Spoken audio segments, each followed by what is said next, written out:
and was never ceded. What's going on right now in West Papua is an unfolding, ongoing genocide of the West Papuan people. We learn now that with the recent violence that at least 10 West Papuan people have been killed, likely more, but of course we know there's an information blackout in West Papua at the moment because the Indonesian authorities have shut down communication now. We know that right now 15 people have been charged with treason and face a lifetime of imprisonment. Do you know why they've been charged with treason? Can I borrow your phone? Yes.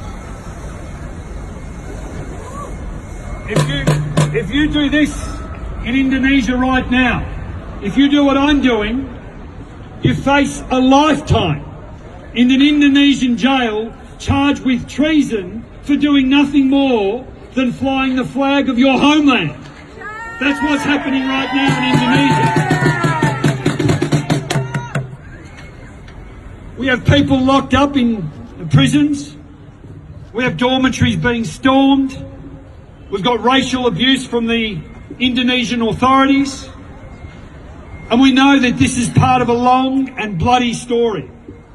A story that began 50 years ago with the Act of No Choice, where people were denied the choice to determine their own future. And for 50 years, the people of West Papua have been fighting for their right to determine their future. And we stand today in solidarity with the West Papuan community, both in Indonesia, but the expatriate community right around the world. And there are many good people who stand with you, like Veronica Komen. Now, Veronica Komen is an Indonesian human rights lawyer who is standing up for West Papuan self-determination, and the Indonesian authorities are going after her. They want to bring her back to Indonesia, to charge her and to lock her in jail for doing nothing else other than representing the legal rights of the West Papuan people. Well, enough is enough.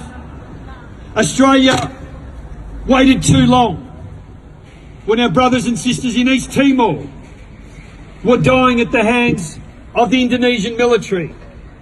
And right now we're sitting on our hands again, watching the devastation that's going on in West Papua right now. Scott Morrison should pick up the phone and say to his Indonesian counterparts, it must stop. No more. It's time to let UN human rights monitors in. It's time to let the media in.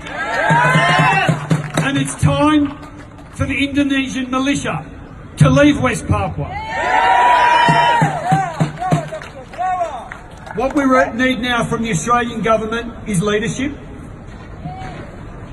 We know that the Australian government is funding the Indonesian military. We are training parts of the Indonesian military, and we have no assurance given to us from Indonesia that Australian money is not contributing to the slaughter, to the breaches of human rights that are going on right now in West Papua. We say to Scott Morrison, cease all military cooperation with Indonesia until the West Papuan people are given their right to self-determination.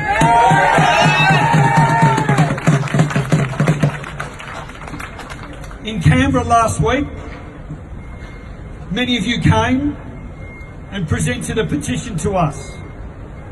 It was a petition that represented the voices of many decent Australians who understand what is going on and understand that the Australian government has a responsibility to stop.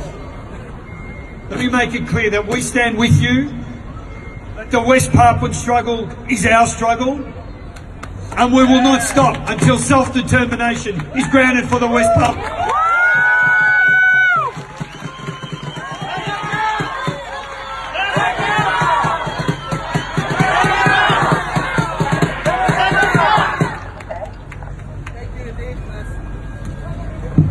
Thank you indeed, Senator Danta, for your kind words.